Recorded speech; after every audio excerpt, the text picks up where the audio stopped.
يا مساء الجمال الناس اللي بتحب الحكايات اللي من قلب الشارع. أنا شوشو، والنهاردة مش مجرد فيديو عادي. النهاردة هو أول يوم ليا معاكم في بيتنا الجديد، قناة قصص واعترافات. أنا عارفة إن اليوتيوب مليان حكايات، بس أنا جاية أقدم لكم اللي محدش بيقدر يقوله. هنا هنفتح الأبواب المقفولة ونحكي القصص اللي الناس بتخاف تهمس بيها حتى بينها وبين نفسها. هنا مفيش زواق، هنا في الحقيقة المجردة مهما كانت صادمة أو جريئة. ليه تشترك في القناة دي؟ عشان أنا مش بس هحكي قصة، أنا هعيشك جوه الحكاية، هتحس بكل كلمة وبكل مشهد، وهنتعلم مع بعض من أخطاء غيرنا. قصص خيانة، قصص حب ممنوع، وأسرار بيوت ما كنتش تتخيل إنها موجودة أصلاً.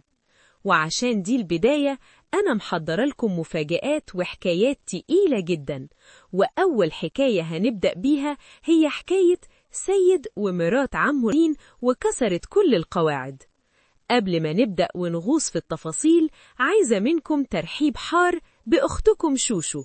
ارزعوني اللايك المتين واشتركوا في القناة وفعلوا الجرس عشان نكبر مع بعض ونبني أكبر تجمع لعشاق القصص الواقعية. جاهزين؟ استعدوا وخلوا ودانكم معايا، ويلا بينا نبدأ أول حكاية. الواد سيد في أجازة الدراسة قرر يعمل فصول محو أمية في منظرة بيتهم.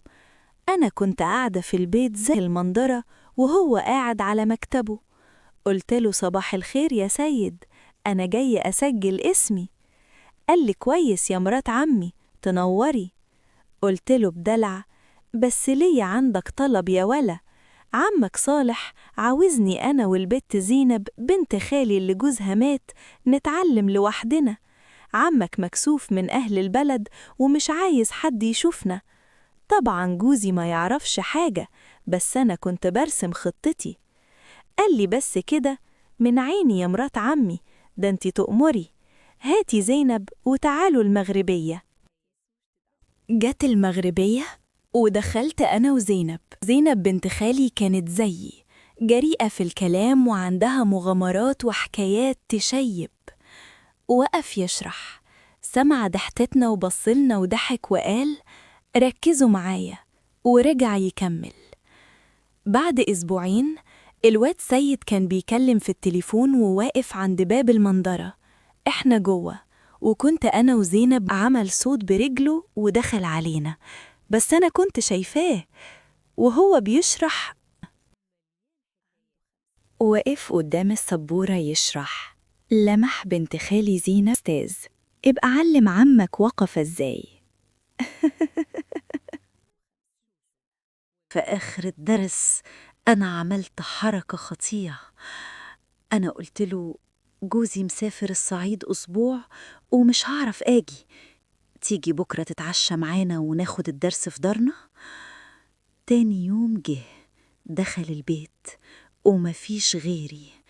أنا كنت قصد أطير زينب وأولاد جوزي. عايز أصحح الواجب وأنا حاسس بالأول مزدوجة.